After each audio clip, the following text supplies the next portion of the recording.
우리 오늘 말씀은 구약성경 창세기 26장입니다. 구약성경 창세기서 제26장 23절부터 25절까지 보도록 하겠습니다. 찾으셨으면 우리 한 목소리로 읽습니다. 시작.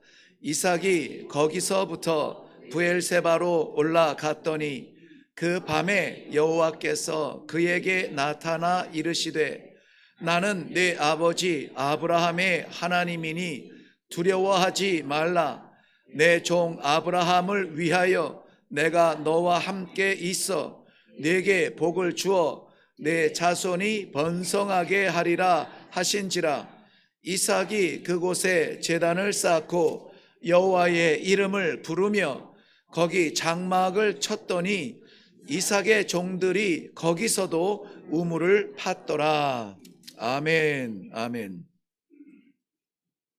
네, 제가 오늘 우리 성가대 찬양 무슨 곡인지도 몰랐는데 찬양과 함께 마음이 뜨거워지면서 감사할 수 있었던 것은 오늘도 변함없이 우리를 사랑하시는 아버지, 그 사랑만으로도 감사합니다.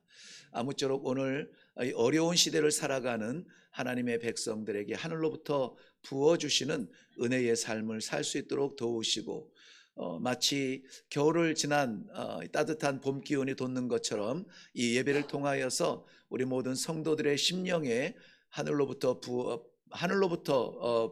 바람 불듯 이 봄바람이 불게 하여 주시옵소서. 바로 그것을 결론을 향해서 나가려고 말씀을 준비했거든요. 그래서 오늘 말씀의 제목이 뭡니까? 브엘세바 이삭의 봄입니다. 그래서 브엘세바에서 허락하셨던 이삭의 봄바람이 오늘 우리 모든 성도들에게도 동일하게 불게 하여 주실 줄로 확실히 믿고 이 말씀을 준비했습니다. 지난 겨울은 누구나 동일하게 이야기하듯 유난히 추웠던 그런 날들이 많았습니다. 눈도 참 많았죠. 저에게는 개인적으로 올겨울이 추웠다는 것을 경험할 수 있었던 것은 물론 겨울 날씨가 변하지 않았을 수도 있습니다만은 그것을 대응하는 제가 약해졌더라고요. 면역력도 약해졌고요. 작은 이 고자질 아닌 고백을 하자 보면은 거기에서는 잘 안 보이지만 제 오른쪽 눈에 지금 약간 문제가 생겼는데요. 큰 문제는 아닙니다. 다래끼예요. 네. 전 같으면은 그냥 이런 거는 나면은 그냥 두어도 약 바르고 이런 약 먹고 안 해도 한 며칠 이러다가 사라졌거든요. 근데 요번에는요, 이게 점점 커지고 곪고 이제 주일이 됐는데 큰일 났습니다. 어제까지 버텨보다가 결국은 어제 안과에 가서 조금 이렇게 구멍을 내고 째서 아무튼 간단하게 시술을 했습니다. 그뿐만이 아니에요. 제가 예배를 통해서 한 두어 번 고백했는데요. 제가 60 이제 간 넘었거든요. 그래도 여태까지 경험해 보지 못했던 무릎이 시리다는 것을 체험해 봤습니다. 올겨울에 무릎이 시렸어요. 그래서 이 따뜻하게 히터를 떼고 앉아서 이 책을 보더라도요, 내 손은 어느새 무릎에 가서 이렇게 비비고 있더라고요. 그래야 좀 견딜 수가 있어요. 무릎 난로를 따로 두어도 어르신들이 무릎이 시리다는 것이 이 고통이구나. 그냥 차가운 게 아니에요. 고통이더라고요. 뿐만이 아니라 올겨울에는 또 제가 정말 존경하고 사랑하는 먼저 가신 우리 아버님도 마찬가지겠지만은 우리 장인 어른의 장례를 치르면서 유독 좀 공허한 겨울을 보냈습니다. 우리 장인 어른이 유공자세요. 6.25 참전 유공자시고 가장 뜨거웠던 6.25 발발과 더불어서 입대를 하셔서 5년 동안 이산저산 다니시면서 공비도 잡으시고, 공비 뭔지 알죠? 네, 숨어있는 적군들 이렇게 막 하시느라고 애를 많이 쓰셨어요. 그래서 이렇게 그 적군의 포탄이 눈앞에서 터지는 바람에 얼굴에 이 파편을 받고 사시거든요. 그러면서 이제 유공자 훈장도 많이 받으셨어요. 그리고 그러니 항상 이 자부심은 이 조국 사랑, 이 대한민국 평화 통일, 항상 그 조국 사랑이 입에 붙으셨는데요. 그래서 아무런 연고도 없는 그 영월 땅에 들어가셔서 이렇게 사시는 거예요. 저희는 뭐 이해는 안 됐지만은 나중에 알고 보니 그 목숨 걸었던 영월 땅에서, 대체로 영월에서 이제 군 복무를 하셨는데요. 목숨 걸었던 영월에서 통일을 맞이하고 싶어서 그렇게 하셨다는 내용을 알게 되었습니다. 목소리가 뭐 얼마나 뭐 쩌렁쩌렁한지 몰라요. 몸이 불편해서 밖을 못 다니셔도 그 목소리는 온 동네를 아주 그냥 다 흔들 만큼 목소리가 목소리 하나 군인 정신은 남아 있더라고요. 그래서 그 저희 어머니를 부를 때에도 이렇게 사랑스럽게 여보 이렇게 부른 적이 별로이 없어요. 여보 막 이렇게 불러요. 제가 깜짝 놀래죠. 깜짝 놀라면서 그렇게 부르실 필요 없는데 바로 이 앞에 있는데 그 당신의 사랑이 그 소리의 데시벨과 같아요. 여보 이러는데 제가 깜짝 놀라면은 저를 이제 의식하면서 저 사람이 잘 못 들어서 그래 이런다고요. 네, 어머니의 그 청력을 핑계 삼아서 본인의 그 이 젊음을 패기를 표현하고 싶은 나 아직 건재해 뭐 이런 거죠. 그 소년 같은 모습을 더 이상 볼 수 없다는 것이 저로서는 가장 냉혹한 겨울바람이었습니다. 뿐만이 아니라 우리 교회가 더불어서 기도해 주시던 선교지의 그 뭐 아픈 그 사정도 이 겨울의 끝자락에서 아주 냉혹한 찬바람이었습니다. 당회에서 허락을 해주셔서 제가 가서 뭐라도 할 수 있는 것이 있지 않겠는가. 20년을 사역을 했으니 그곳 사람들은 아직도 뭐 다른 선교사가 와도 다른 현지 목사가 무슨 일을 해도 아직도 그 사역은 움피니 제 이름이죠. 제 이름을 이야기한다고 하니 제가 가면은 그래도 그 마을의 가장 어른이신 추장님의 그 불편한 심기를 좀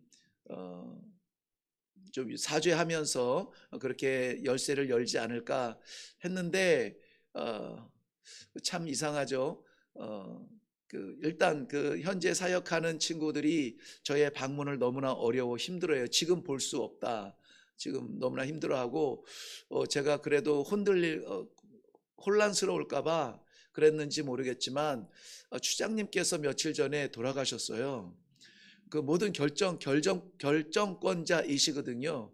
그러니까 내가 가서 저는 뭐 한 4일, 3일 정도 머물 생각을 했는데 3일이 아니라 30일이 있어도 아무도 결정할 수 없는 그저 하나님께 맡길 수밖에 없는 상황이 되었어요. 그래서 이제 가지 않기로 결정을 하고 그리고 기도는 더욱 깊어질 수밖에 없더라고요. 네, 지난 겨울에 만났던 혹독한 찬바람들이었습니다. 그런데 요즘에 불과 하루 이틀 사이로 보면서요, 저희 아파트에 나무들이 있는데 그 나뭇잎 가지가지마다 겨우내에 그 묵뚝뚝했던 그 가지가지마다요 어떻게 그렇게 새싹이 파랗게 돋아나면서 산수화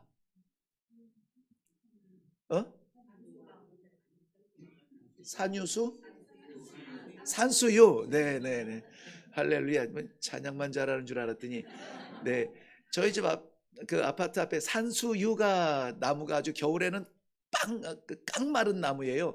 그런데 어젯밤에 그 내린 비 때문인지 그 전날까지만 해도 이렇게 모양만 보이더니요. 오늘 아침에 교회에 오는데 여러분 꽃이 피었더라고요. 네, 꽃이 피었어요. 그래서 얼마나 위로가 되는지 몰라요. 정말 하나님께서는 너무나 완벽하시고 너무나 틈이 없으셔가지고 제가 깜짝깜짝 놀랄 때가 너무나 많아요. 우주를 다스리시는 하나님께서 무명의 이 작은 목사의 그 추운 겨울에 봄바람을 불러 일으켜 주시는데요. 그 메말랐던 그 가지에서 오늘 꽃을 보게 하시면서 오늘 말씀 제목 너무나 잘 정했다.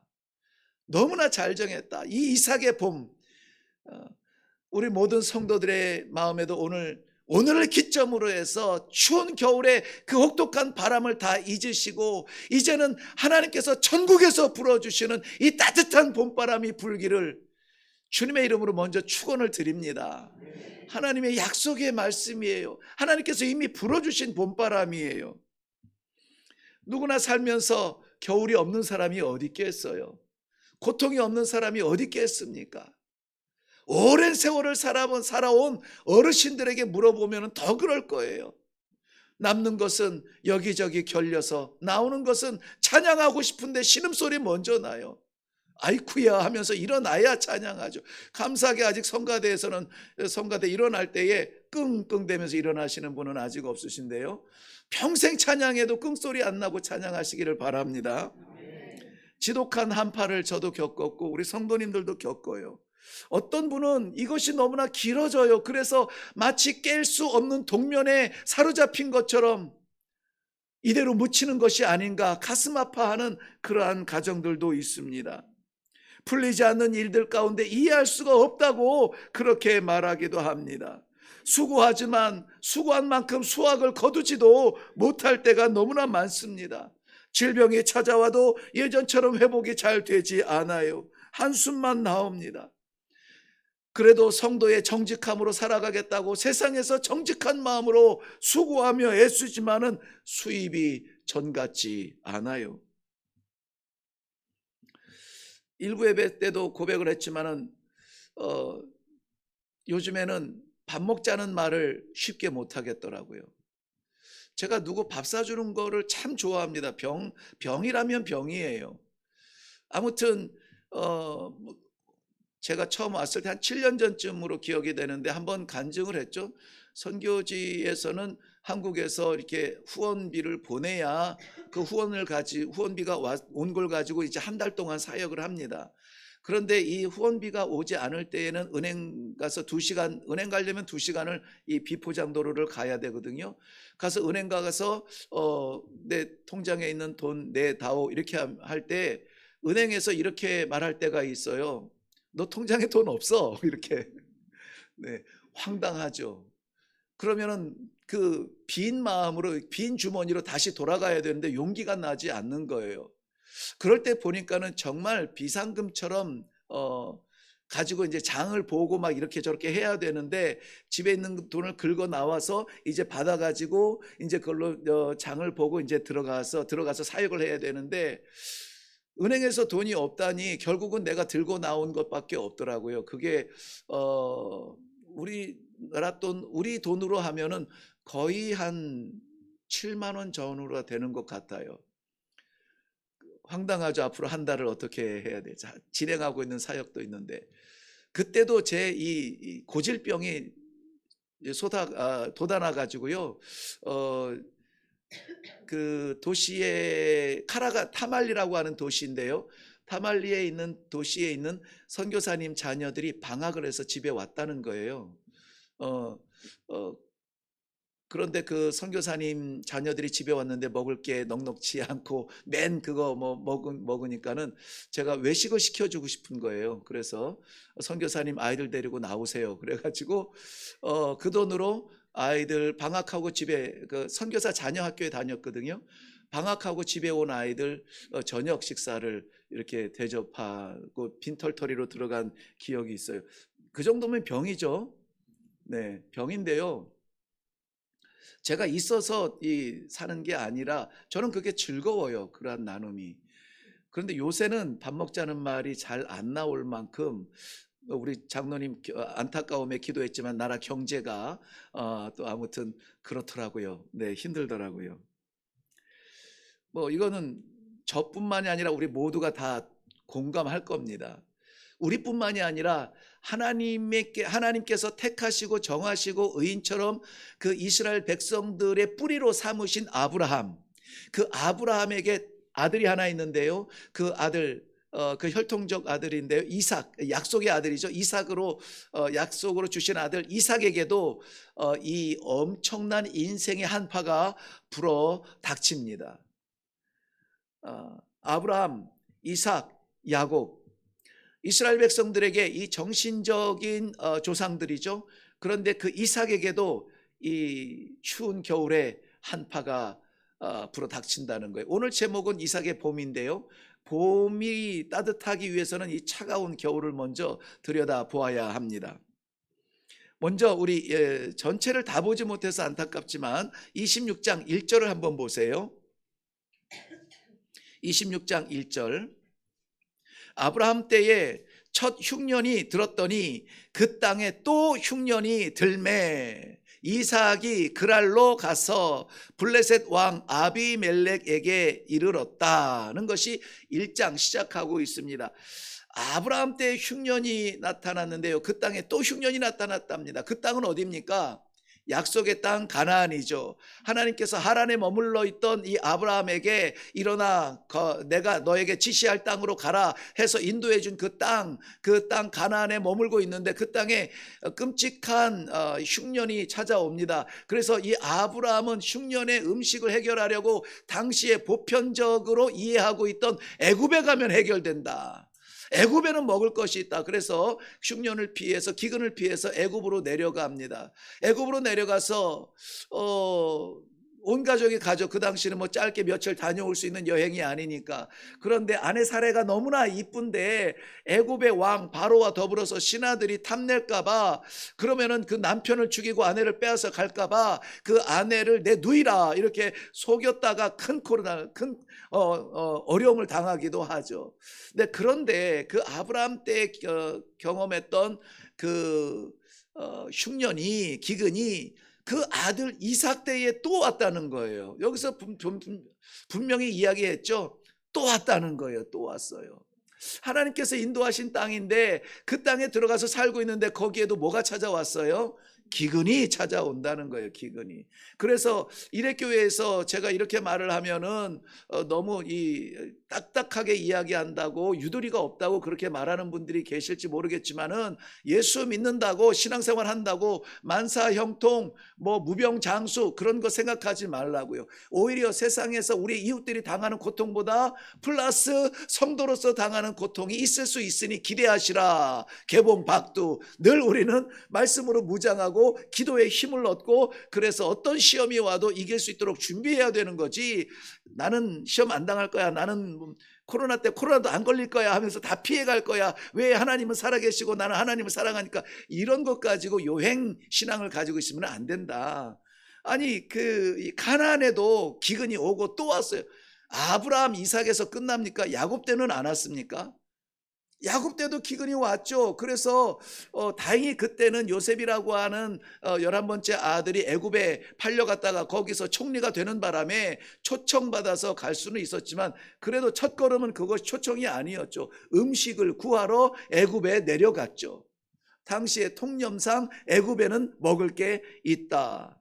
그 길을 따라서 갔죠. 그러니 오늘 이 기근이 가나안 땅에 왔을 때에 이삭도 역시 통념상 어디에 가면, 애굽에 가면 먹을 것이 있을 것이다. 그래서 애굽을 향하고 가는데요, 그랄 땅, 즉 블레셋 땅에 블레셋 땅에 이르렀을 때에 하나님께서 이삭을 막기 위해서 거기에서 말씀하십니다.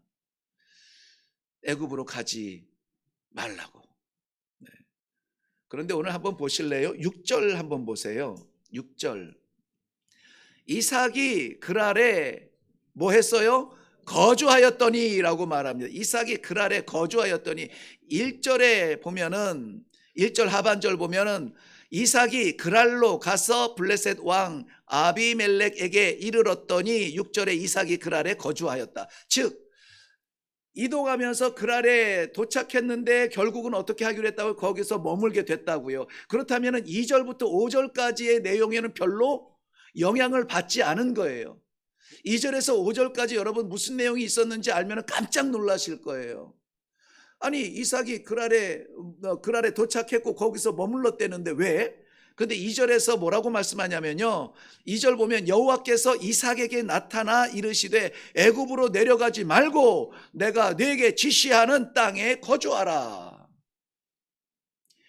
내가 네게 지시하는 땅에 거주하라고 했는데 6절에서 그랄에서 거주했다고 하니까는 하나님이 이 그랄 땅에 거주하라고 지시했나 보다. 그것은 아니에요.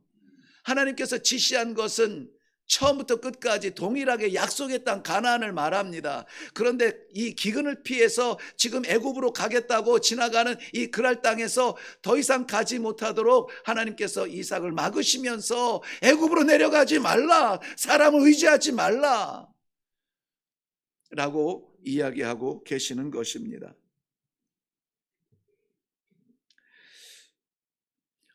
2절에서 5절까지의 내용은 우리가 알면 그 말씀이셔 라고 할 만큼 너무나 동일한 말씀을 하세요. 먼저는 첫 번째는 애굽으로 내려가지 말라고 일단 막으시죠. 그리고 나서 하신 말씀이 뭐냐면 내가 내게 지시하는 땅에 거주하라. 내가 너와 함께 있어 복을 받게 하리라. 이 모든 땅을 내가 너에게 주리라. 땅을 주리라. 그리고 그 다음에 내 자손을 하늘의 별과 같이 많게 하리라. 그리고 내 자손으로 모든 민족이 복을 받게 하리라. 누구의 언약입니까?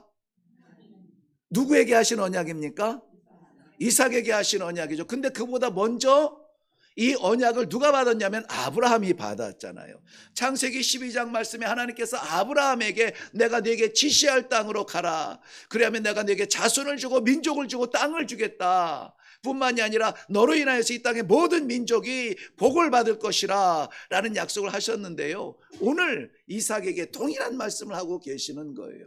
한 가지는 다른 것은 뭐냐면 좀 더 구체적으로 약속하시는 것이 내 자손이 하늘의 별과 같이 많게 하겠다는 말씀이 있죠.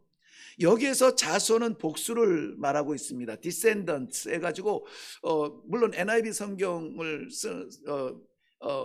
좀 빌어서 쓰자면은 descendants 해가지고 복수를 말해요. 내 자손들이 이 하늘의 별처럼 많아지리라.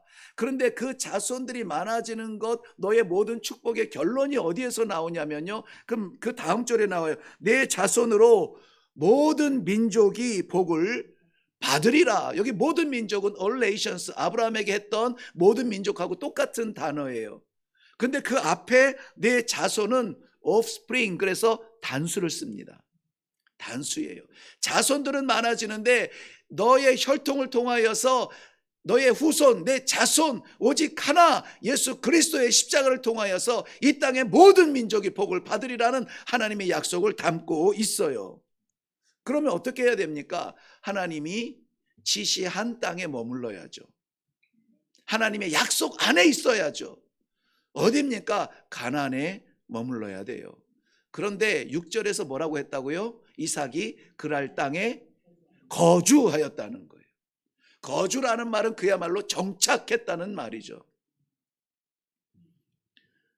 이삭의 겨울은 하나님의 약속을 잊고 머물러 살게 된 그랄 땅에서 시작합니다. 성도들에게 부는 이 겨울 찬바람, 영적 냉기가 어디에서 불어오느냐?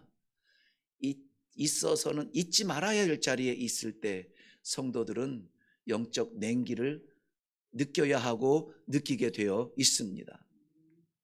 마음이 뜨겁지 아니하고 하나님을 향한 뜨거운 마음에 감사와 찬송의 찬양이 마르고 기도할 수 없으며 말씀을 펼쳐도 들어오지 아니하는 이 갑갑하고 딱딱한 이 동토의 땅 같은 이 겨울 동면에 깨어날 수 없는 것 같은 그런 답답함이 어디에서 오느냐? 잊지 말아야 할 땅에 있을 때 그래요. 잊고 싶은 자리에 있을 때 그렇습니다. 그랄 땅은 블레셋 땅이에요. 아비멜렉이라. 저들은 하나님을 두려워하지 않아요. 아비멜렉, 왕이 나의 아버지라는 거예요. 아버지라고 하는 것은 생명의 근원이고 명령권자고 주권자를 말하는데요. 집안의 아버지도 아니래요. 우리 공동체의 어떤 리더십도 아니래요. 왕이 오직 왕 하나가 우리의 아버지래요. 그러니 저들에게는 하나님이 보이지 않아요. 두렵지 않습니다. 왕만 섬기는 그러한 우상 같은 나라 블레셋의 그랄 땅에 누가 있습니까? 이삭, 하나님의 자녀가 그 땅에 어떻게 합니까? 거주하고 있습니다. 긴장이 안 되면은 그거는 오히려 잘못된 거죠. 그리고 이 영적 찬바람에 이 겨울의 스산함을 느끼지 않으면 그것도 잘못된 것입니다. 여러분, 성도가 성도의 자리에 있지 아니하고 성도가 성도의 이 중심을 지키지 아니하면요, 그 땅에서 불어오는 이 동토에 우리는 몸을 어떻게 합니까? 움츠리게 되죠. 이것을 우리는 두려움이라 그렇게 표현해요. 두려움. 자유로울 것 같지만 성도가 교회를 떠나고 성도가 말씀을 떠나고 성도가 예배의 자리를 떠나면 오늘은 자유다 하고 자유를 누릴 것 같지만 그 내심에는 두려움이 생기게 되어 있어요. 그건 영적 찬바람이에요. 거기 머무르면 동상 걸립니다. 잘라야 돼요. 고통이 따릅니다. 긴장감과 이 냉기를 느낄 때에 빨리 돌아서시기를 바랍니다. 이 이삭에게 찾아온 두려움은 어떤 두려움이었냐면요, 그때까지 이삭의 부인이 아직도 예쁘고 아름다웠었나 봐요.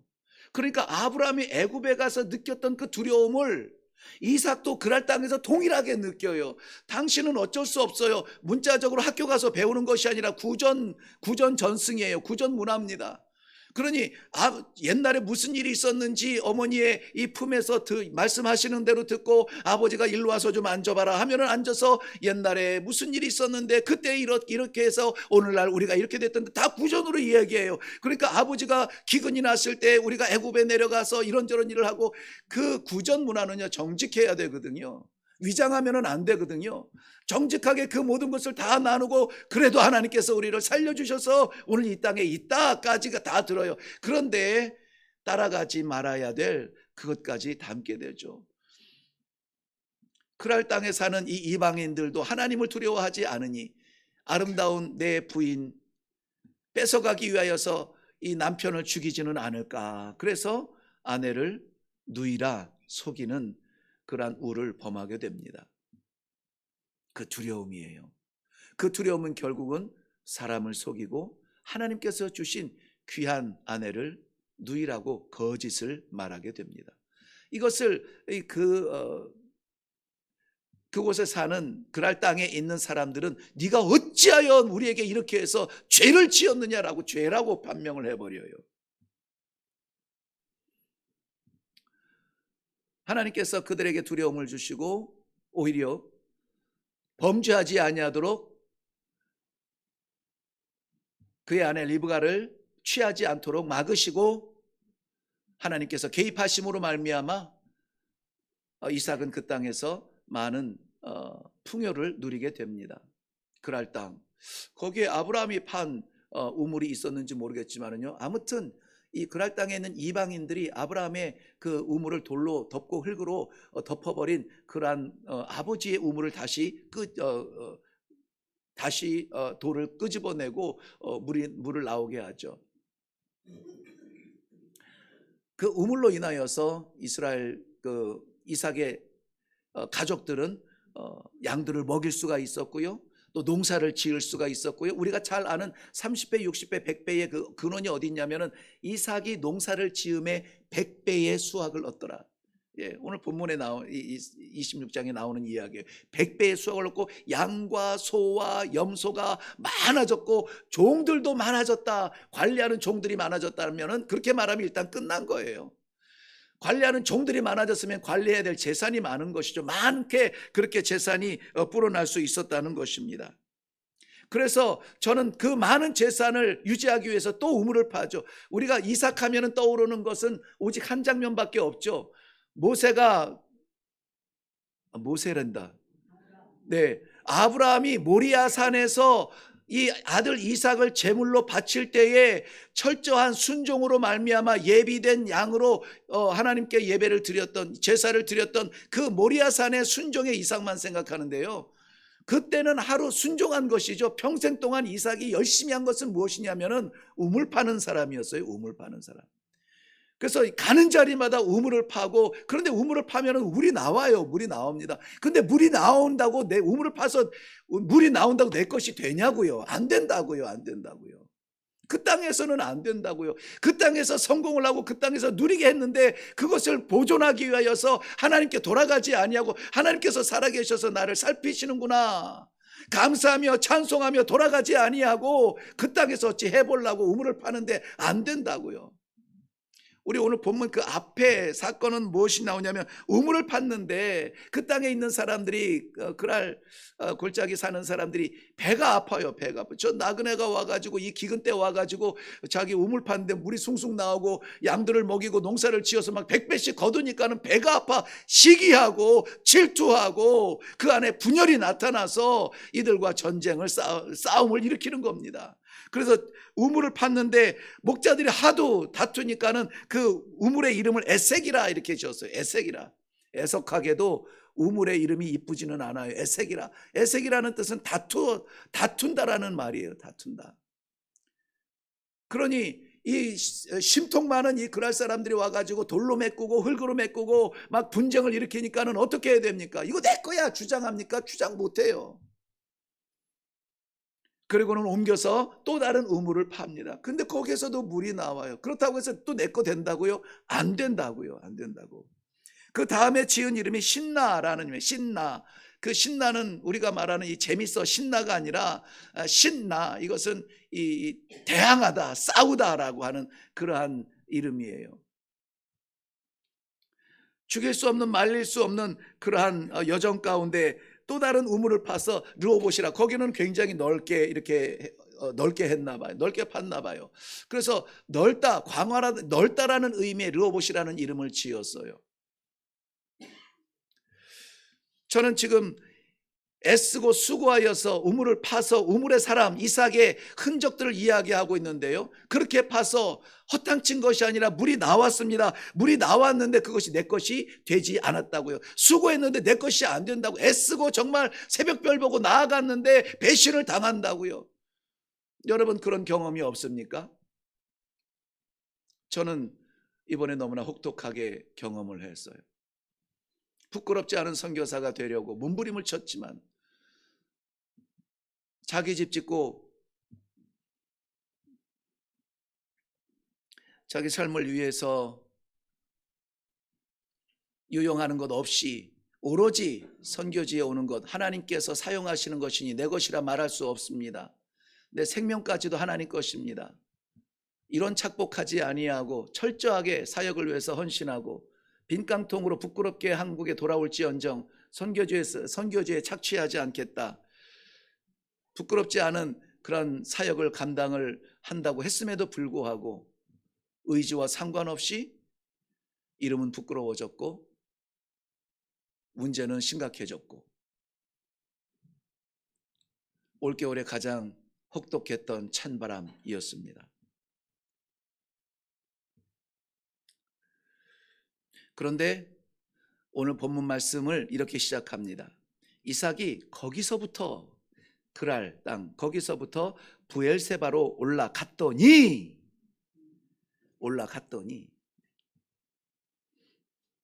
또다시 여호와께서 이삭에게 나타나 주십니다. 그리고 이렇게 말씀하시죠. 24절 한번 보시겠어요? 그 밤에 브엘세바로 올라온 바로 그 밤에 하루도 넘기지 않았습니다. 그 밤에 여호와께서 그에게 나타나 이르시되 나는 내 아버지 아브라함의 하나님이니 두려워하지 말라. 내 종 아브라함을 위하여 내가 너와 함께 있어 내게 복을 주어 내 자손이 번성하게 하리라 하신지라. 아멘. 여전히 이 약속의 하나님을 구약에 가두어 두시는 것 같은데요. 오늘 이 말씀을 우리가 받으면 좋아요. 아브라함의 하나님께서 우리에게 이 말씀을 주시는데요. 오늘 하나님께서 내 두려워하지 말라. 내가 너와 함께 하겠다고 약속해 주시는 것입니다. 여러분 그 우물 이삭이 빼앗긴 그 우물의 가치는 우리가 상상할 수 없는 가치예요. 물론 돈 주고 파지는 않았을 것 같아요. 종들과 함께 팠겠지만은 그런데 이 우물의 가치는요 한 마을의 생명을 좌우합니다. 제가 20년을 마치고 또 다른 선교지로 이제 이동하기 위하여서 정탐을 하고 한 몇 년 정도 이렇게 사역을 하던 중이었는데요. 우리 지성진 집사님 계시니까 제가 뭐 다른 오역을 할 수도 없는데요. 남부르구라고 하는 저희가 살던 카라가에서 어쨌든 북쪽의 방향성을 두고 허락하신 다곤바 부족의 제일 끝마을에 가서 거기에서 또 다른 사역을 시작하려고 했죠. 그런데 거기에서는 물을 쓰려면은 아이들의 일이라고 하는 것이요. 그저 물 깃는 게 아이들의 일이에요. 아침에 일어나면은 물 기르러 뭐 제가 뭐 몇 킬로가 되는지 재보지는 않았지만은 저도 걸어가기 힘든 그 땅을 아침, 점심, 저녁에 왔다 가면서 이 머리에 저는 못 짊어져요. 얼마나 무겁고 머리가 아픈지 몰라요. 그것을 짊어지고 가서 물을 떠와야 되는데 그 떠온 물로 그래도 식구들이 뭐 20명, 뭐 15명, 20명 되는 가족들이 다 그 물을 써요. 먹고 마시고 음식하고 몸 씻고 다 하거든요. 그 물 색깔은 뭐 그야말로 황토색 물이죠. 그냥 자연에 있는 물이니까는 빗물 고여 흐르는 그러한 물이니까요. 그런데 지성진 집사님께서 수고해 주셔서 거기에 저희 그 남부르고 제가 있는 동안에 거기에 우물을 하나 팠어요. 우물을 파고 거기에 그 펌프를 사 가지고요. 그 펌프를 깊숙이 넣어서 이렇게 펌프하면은 물이 나올 수 있도록, 그 마을 사람들이 태어나서 역사적으로 한 번도 본 적이 없는 맑은 물을 보기 시작한 거예요. 그 전까지는 그냥 물은 물이에요. 물이 맑은 깨끗한 물 있고 더러운 물이 있는 게 아니에요. 그냥 물은 물이에요. 그런데 자기들이 떠온 물과 이 맑은 물을 구별할 수 있게 된 것이죠. 그 마을에 딱 하나, 그 주변에 어떤 마을도 그러한, 보통 제가 볼 때 10개에서 20개 마을에 그러한 그 우물, 펌프 있는 우물은 하나 정도 있어요. 그 마을에, 한 마을이 아니라 10개에서 20개 마을 뒤져봐야 그 중에 한 마을 정도가 이게 있다고요. 이게 있다고요.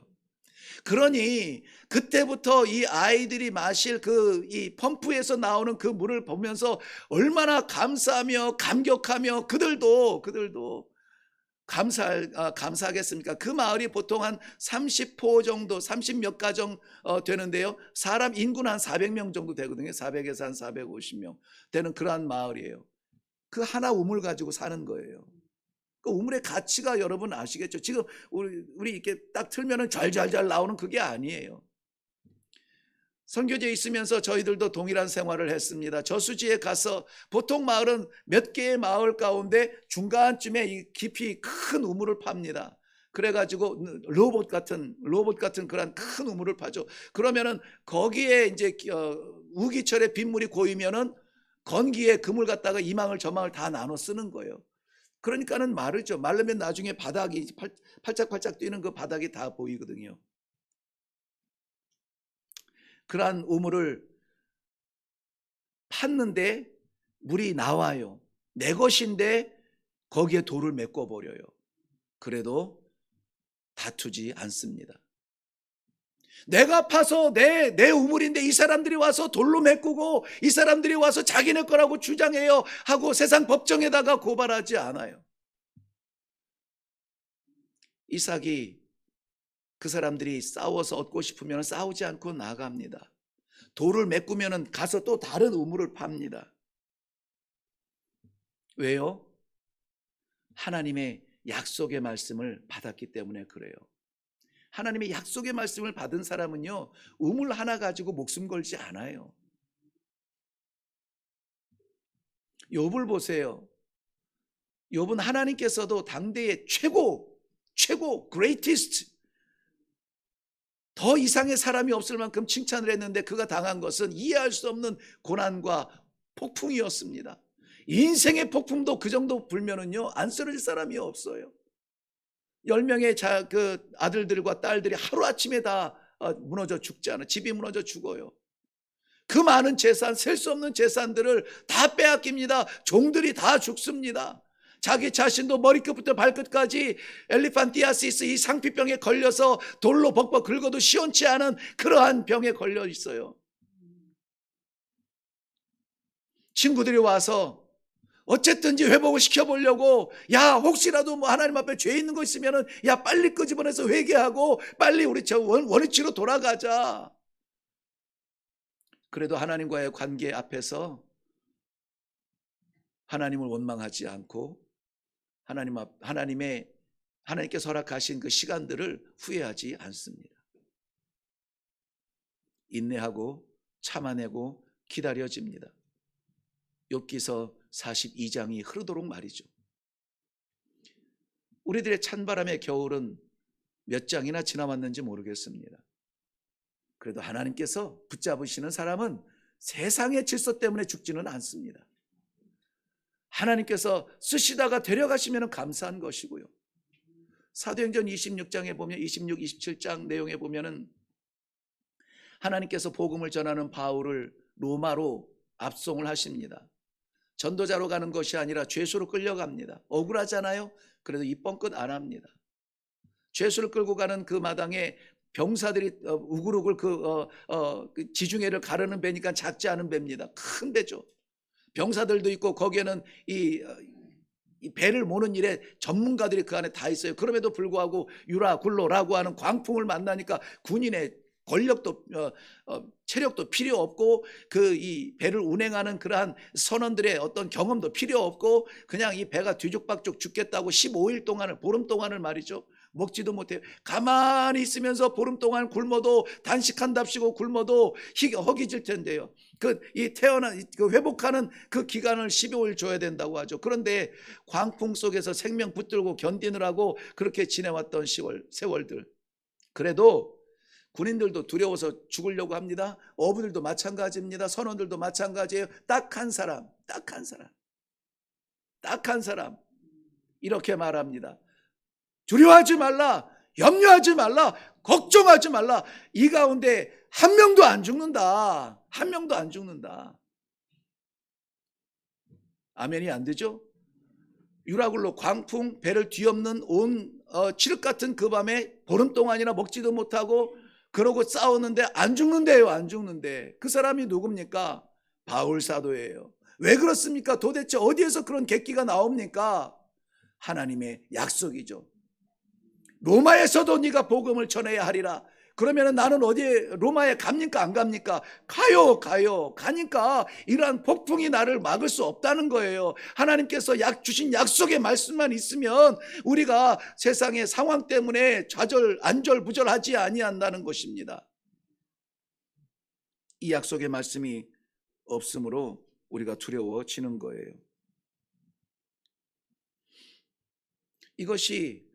이러한 바람을 안 맞을 수는 없지만 이러한 바람이 우리를 넘어뜨리는 템테이션, 시험이 되지는 못해요. 시간이 많이 갔는데 그래도 이삭의 봄바람은 불어야겠죠. 이삭의 봄바람은 인내라고 하는 그 작은 창틀에서 불어옵니다. 말씀드린 것처럼 자기가 판 내 우물을 빼앗아가고 돌로 덮는 그 사람들에게 맞짱 뜨지 않습니다. 여러분, 세상에 대하여서 맞짱 뜨지 마세요.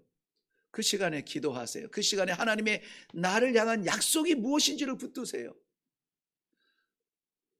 이삭은 기다립니다. 끊임없이 우물을 파야 되지만 빼앗으면 또 뺏기고 하나님을 상대하여서 인내하는 모습으로 묵묵히 다른 우물을 팝니다. 잠언 24장 16절 이후에는 대저 의인은 7번 넘어지나 다시 일어나려니와 악인은 재앙으로 말미암아 엎드러지느니라. 악인의 형통을 부러워하지 말라. 악인이 이기는 것 같아서 보면서 부러워하지 말라. 왜? 악인의 등불은 꺼지리라. 지금 악인의 등불이 활활 타는 것 같지만은 하나님의 플랜 속에서 그 불은 반드시 꺼지는 불이요. 미약하지만은 미련하지만 연약하지만 불씨 같은 연약함 가지고 후후 불면서 겨우 살려고 몸부림치는 것 같지만 하나님의 약속이 있는 성도는 꺼지지 않는 불로 하늘의 별처럼 하늘의 빛처럼 하나님께서 세워주실 줄로 확실히 믿습니다. 이삭의 봄은 하나님의 약속을 믿는 믿음에서 불어옵니다. 그 믿음이 있기 때문에 이삭은 그 땅에서 여호와의 제단을 쌓습니다. 어디에서 쌓았을까요? 브엘세바. 할렐루야. 브엘세바. 그랄 땅, 기근을 피해서 애굽으로 내려가다가 걸쳐져 있는 그랄 땅, 그 이방인의 땅, 거기에서 하나님께서 나타나서 말씀하셨지만은 결국은 내 고집대로 머물러 살았어요. 머물러서 살면서 내가 할 수 있는 최선의 일을 했습니다. 우물을 팠습니다. 그랬더니 우물에서 물이 났습니다. 되지 않습니다. 되지 않아요. 그 찬바람을 막을 수 있을 길이 없어요. 그런데 오늘 본문은 이렇게 시작해요. 이삭이 거기에서부터, 그날로부터 이방의 땅으로부터 브엘세바로 올라갔더니, 브엘세바는 여러분 그 가나안이라고 생각할 때에 뭐 지형은 이스라엘 지형은 여러분들 다 이제 상상들 할 수 있겠지만 제일 북단에 뭐가 있습니까? 단이라고 하는 단. 제일 북쪽 끝에는 단이 있고 제일 남쪽 끝에는 브엘세바가 있어요. 브엘세바를 지나면 물론 이렇게 딱 선이 그어져 있지 않기 때문에 연결이 되어져 있겠지만은 브엘세바 그라를 지나면 뭐가 있냐면은 네게부 사막, 네게부 사막이 있어요. 네게부 사막을 지나면은 애굽이에요. 그러므로 사랑하는 성도 여러분, 뭔가 먹을 거 있어서 살 것 같아서 들어갔던 그랄 땅에서 여호와께서 내 자손을 주리라, 내 자손으로 말미암아 민족이 복을 받으리라, 하늘의 별처럼 내 자손을 풍요롭게 하리라라고 하는 그것들이 하나님께서 여호와께서 말씀해 주셨음에도 불구하고 고집스럽게 그 땅에 살지만 혹독한 인생의 찬바람을 맞이하게 돼요. 그런데 오늘 그 땅에서 브엘세바로 와서 하나님께서 여호와께서 두 번째 나타나시죠. 그날 땅에서 말씀하셨을 때는 그야말로 그러고는 거기에 거주했죠. 그런데 이번에 여호와께서 그 밤에 나타나셔서 다시 한번 약속하시는데 내 하나님 아버지, 내 아브라함의 하나님이니 두려워하지 말라. 우리 하나님께서 두려워하지 말랍니다. 두려워하지 마시기 바랍니다. 두려워하지 말라. 왜요? 내가 너와 함께 하겠다는 약속이시죠. 하나님의 약속의 땅에서 하나님과의 관계가 회복되어지기를 바랍니다. 이삭의 봄은 제단에서 시작을 해요. 그 약속의 말씀을 받고 이삭이 한 첫 번째 행동은 뭐냐면요, 거기에 제단을 쌓아요. 성도는 제단 떠나면 안 돼요. 제단이라고 하는 것은 어떤 형식적인 돌을 쌓는 그런 모양은 아니에요. 하나님 앞에 예배자로 사는 거예요. 지금 이렇게 여러분 거룩하게 예배드리는 이 모습으로, 세상에 나아가서도 이 모습으로, 어디를 가서도 이 모습으로 하나님 앞에 예배자로 살아드리시기를 바랍니다. 오늘 25절 말씀 보세요. 이삭이 그곳에, 어디냐면 그 밤에 여호와께서 나타나서 약속을 주신 말씀입니다. 이삭이 그곳이 어디냐면 그날 땅 떠나서 브엘세바로 돌아온 그곳입니다. 거기에서 제단을 쌓습니다. 그곳에서 여호와의 이름을 부릅니다. 거기에 장막을 칩니다. 장막을 친다는 것은 뭐죠? 거주하겠다는 의미죠. 장막을 칩니다. 그리고 또다시 우물을 팝니다. 이것만 봐도요, 이삭에게 불어온 이 봄바람은 하나님께서 불어주시는 그 봄바람, 그 따뜻하고 아름다운 약속의 봄바람은 우리 모든 성도들이 함께 누리고 함께 기뻐하며 행복한 그러한 바람이 되기를 바랍니다. 말씀을 정리하려고 하는데요, 결론의 말씀입니다. 이 정말 따뜻한 봄바람이 이삭을 향해서 불어온 것은 맞습니다. 근데 그 봄바람이 이삭에게 머무르지 않아요. 보세요. 26절 읽지 않았는데 한번 보실래요? 26절 다 같이 읽겠습니다. 시작. 아비멜렉이 그 친구 아훗삿과 군대 장관 비골과 더불어 그랄에서부터 이삭에게로 온지라. 왜 왔을까요? 전쟁을 일으키러 왔을까? 왕이 자기의 가장 가까운 친구 참모, 이 카운셀러와 함께 군대 장관과 함께 올라왔습니다. 그런데 와서 이 이방 왕이 한 이야기가 뭐냐면은 뭐라고요? 네가 하나님의 사람이라는 것을 알겠다는 거예요. 그러니 우리가 하나님을 대적할 수 없으니 우리 화평하자. 그 메시지를 가지고 돌아오게 된 겁니다. 저는 가슴이 뜨거워서 진짜 이 얘기를 빨리 하고 싶었어요. 한 사람 이삭의 인생의 찬바람이 봄바람으로 인하여서 회복되어진 것 정도가 아니라 그를 통하여서 이방의 왕이 찾아와서 하나님을 인정하고 하나님을 그 입술에 담아서 고백했다는 것입니다. 전쟁이 아니라 화친의 메시지로 나왔다는 것입니다. 그리고는 29절에는 이렇게 결론을 맺습니다. 이제 지금에서야 이제는 내가 알겠다. 너는 하나님 여호와께 복을 받은 자니라. 그러니 우리가 어떻게 하겠느냐? 여러분, 세상에 열린 길보다 하늘길 열린 것을 복된 길로 여기기를 바랍니다. 이방의 왕과 그 군대 장관이 여호와를 인정하는 이 엄청난 축복이 우리 성도님들의 이 봄바람과 더불어서 일어나기를 바랍니다. 우리 모든 성도들의 삶 가운데 마지막 남은 이 찬바람 찌꺼기도 다 날아가게 하시고 인내 가운데 하나님 바라보며 참으면서 양보하고 하나님 전 앞에 나아감으로 말미암아 하나님의 약속을 받고 예배가 회복되어지는 자리, 브엘세바 생명의 샘이라는 뜻이에요. 브엘세바에서 따뜻한 봄바람을 만끽하며 찬송할 수 있는 우리 모든 성도들 되시기를 주님의 이름으로 축원합니다. 기도하겠습니다. 인생에 불어오는 찬바람 때문에 주님 전에 왔을지 몰라도 그것이 우리를 무너뜨리지 못하게 하심을 인하여 감사합니다. 오늘도 여호와께서 사랑하는 백성들, 지난 동토의 찬바람처럼 우리 삶과 사회와 지구촌에 불어놓았던 그 모든 겨울바람 지나게 하시고 말씀으로 약속으로 하늘로부터 불어오는 따뜻한 회복의 봄바람을 불게 하시니 감사합니다. 모두 다가 마음 따뜻하여지고 심령이 뜨거워져서 나아가는 복된 시간이 되게 하여 주시옵소서.